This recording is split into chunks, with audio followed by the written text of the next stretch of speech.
Disney adults. The internet loves to hate on them. But do the rules change if they are celebrity Disney adults?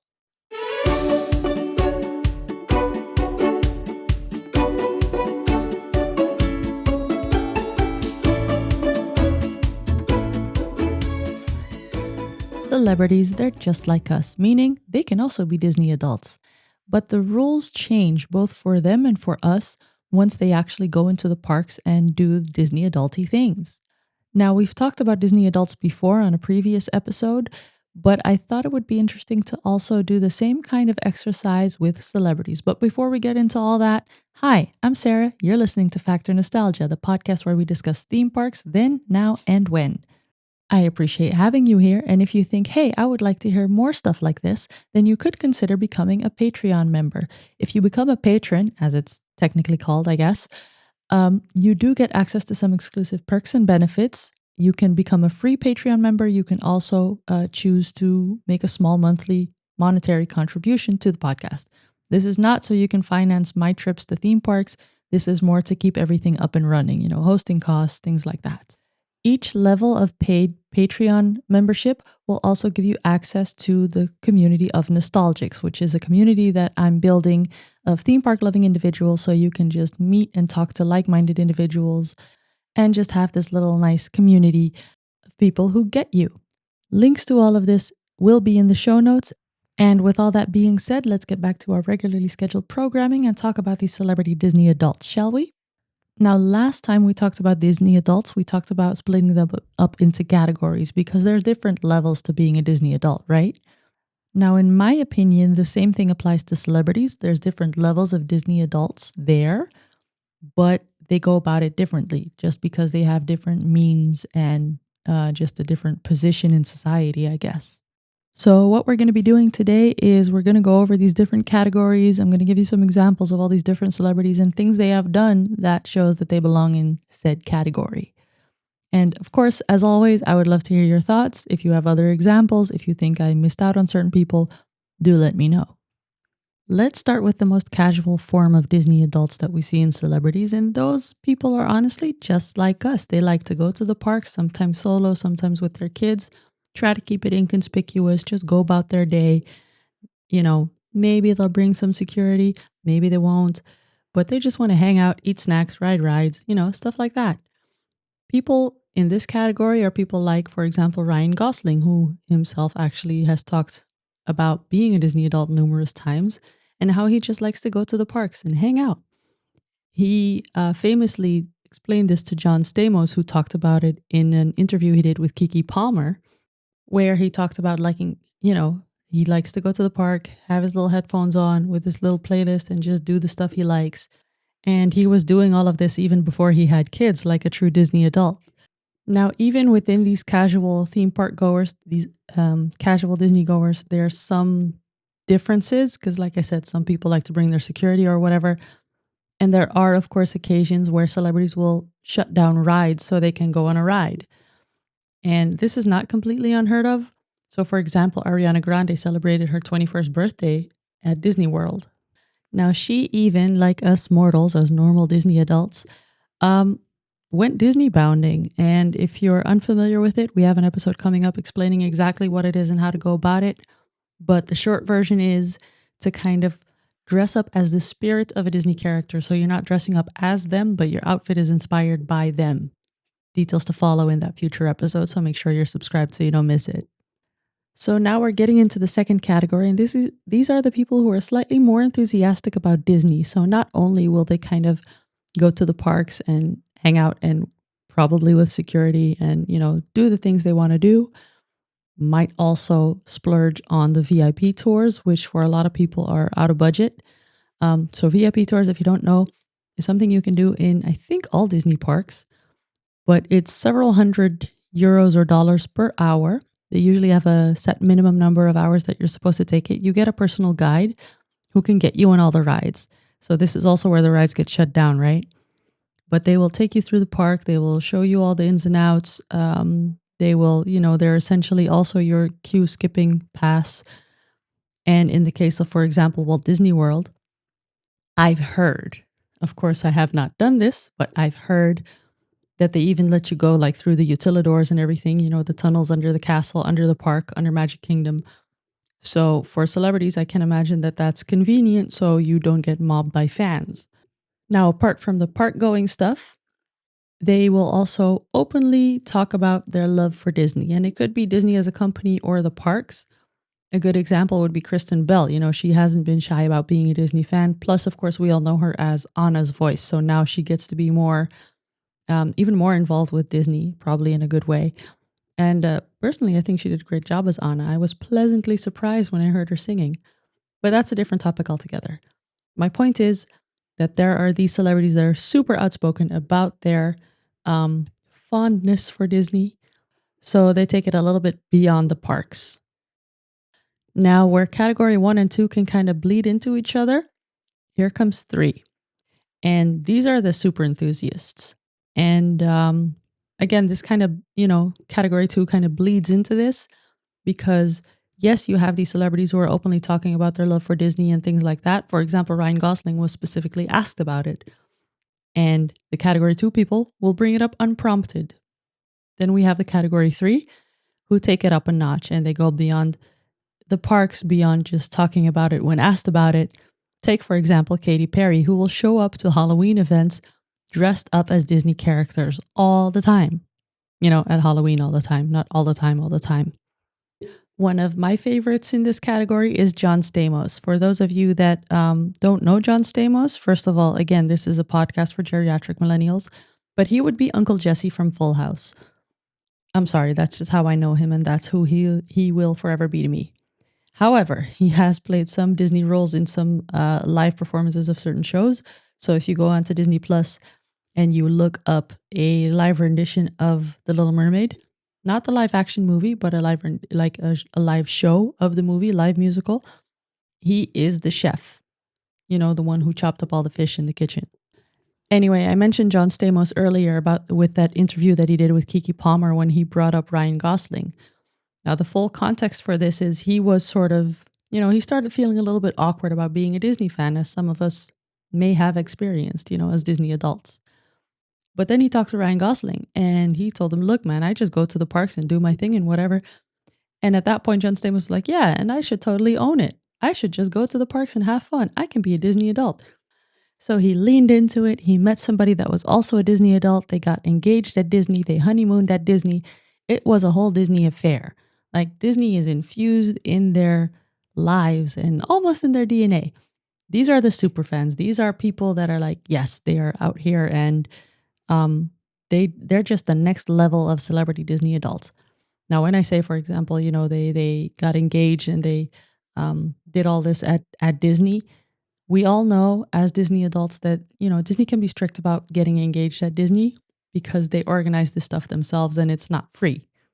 So this is another thing that celebrities have slightly easier access to than we do, whether or not they pay for it. Sometimes they get it comped or whatever. I have no info on that, but they usually also have the resources to do stuff like that, which sets them apart from us, regular Disney adults. Because I'll bet you the equivalent category of like normal people Disney adults, if they had the funds, they would do this stuff too. Then finally, we have the final category, and these are like the super Disney adults to a way who get special access to stuff. And, we've mentioned, for example, the VIP tours, and that's paid access to stuff. But if you are the level of celebrity, for example, the Kardashians, who have on more than one occasion not just shut down a ride, but part of a park. Not just with Disney, by the way, they've done this with other parks as well. Stuff like that. Beyonce, Prince Harry and Meghan Markle.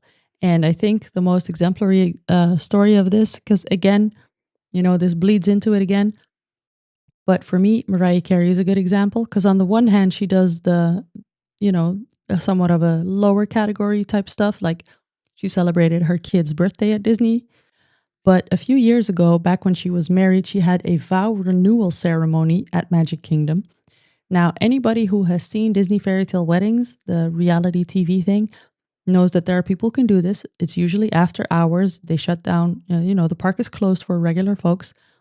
And you can, ride Cinderella's pumpkin carriage. down Main Street to the castle. You do your wedding there and everything.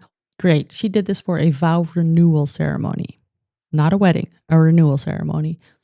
After which, they had it was a whole thing. They got ready in special suites that normally aren't available to everybody. They had a reception in Fantasyland. All of this, and this is something that just money buys you, I guess.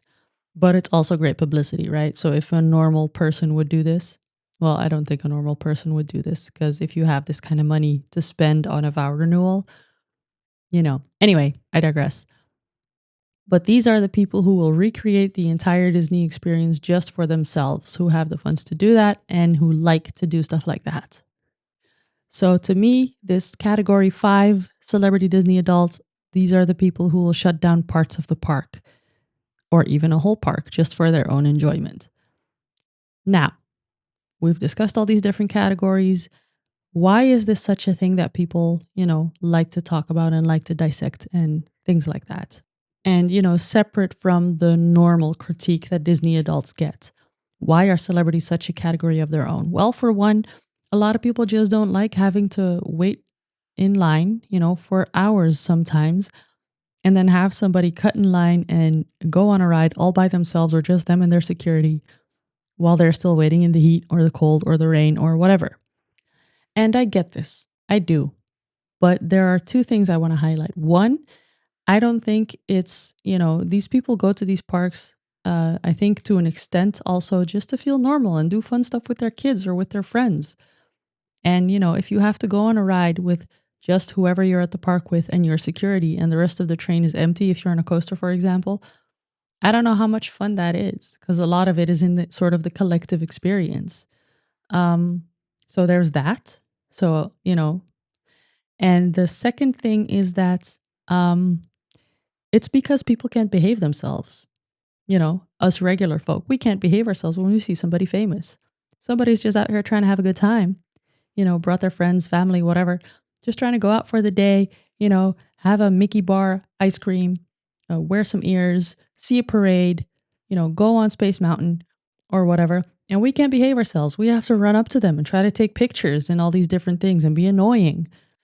Well, if that was the case, then yeah, I would go for a VIP tour too and kind of have people leave me alone. I'm just trying to have fun, And this is also this is a little bit of a detour, but if you are a Disneyland Paris visitor, frequent visitor, then you know that over the years we've gotten less and less roaming characters.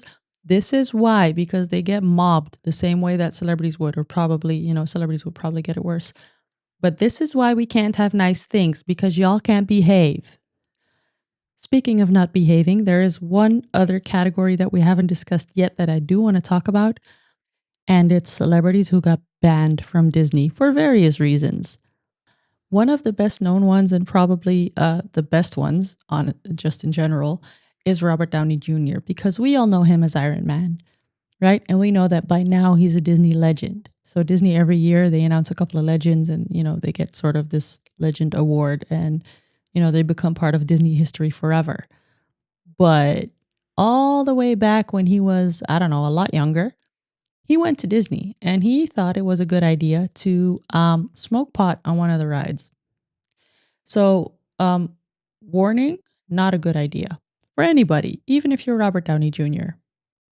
Now, one could argue that this doesn't really count because this was in the 80s, and by then Robert Downey Jr. already had an acting career. Plus, he's kind of a Nepo baby because his dad was, Robert Downey Sr. His mom was also an actress, by the way, and people tend to forget about that, but it's not relevant to the story. I just felt you should know. Anyway, because he was already, somebody by then, he got off with a warning. So not entirely a ban, but it was an experience nonetheless. In that same vein, we have Rebel Wilson, who is very much a Disney adult. She also proposed to her wife at Disney, but she got banned for taking a picture in a bathroom, and not just any bathroom, but the Club 33 bathroom. Now, I did an episode on Club 33 a while back, and it's pretty exclusive. And, with exclusiveness comes elusiveness. So they don't want all these pictures kind of floating around, especially not from, of bathrooms. So because she had shared that picture, she got a 30-day ban. But the way she tells it is that Disney actually contacted her and said, hey, which 30 days are good for you to just get banned from the park that you can't visit anyway? Because on the one hand, we have to enforce the rules, but also we know you like to visit and you're a celebrity. So, again, different rules for different people, I guess. The only story I could find of a celebrity who really got banned for real was Grace Jones. And this was also back in the 80s. Grace Jones was a model, a singer, an icon, really, back in the 80s. And she did something that had her kicked out and banned from all Disney properties. According to an article from way back when, she pulled off her top during a performance at House of Blues. This is in Disney Springs, so not really in a Disney park, but still. This resulted in her being banned from all Disney properties. I couldn't find exactly like if it was a temporary ban because some sources say that it was for life. So I can't tell you for sure because I read these conflicting things. I can't tell you which one is the truth. But so that was a big one. There are also plenty of celebrities who got kicked out of the park for misbehaving. Bruce Springsteen was rejected at the gate for not adhering to the dress code.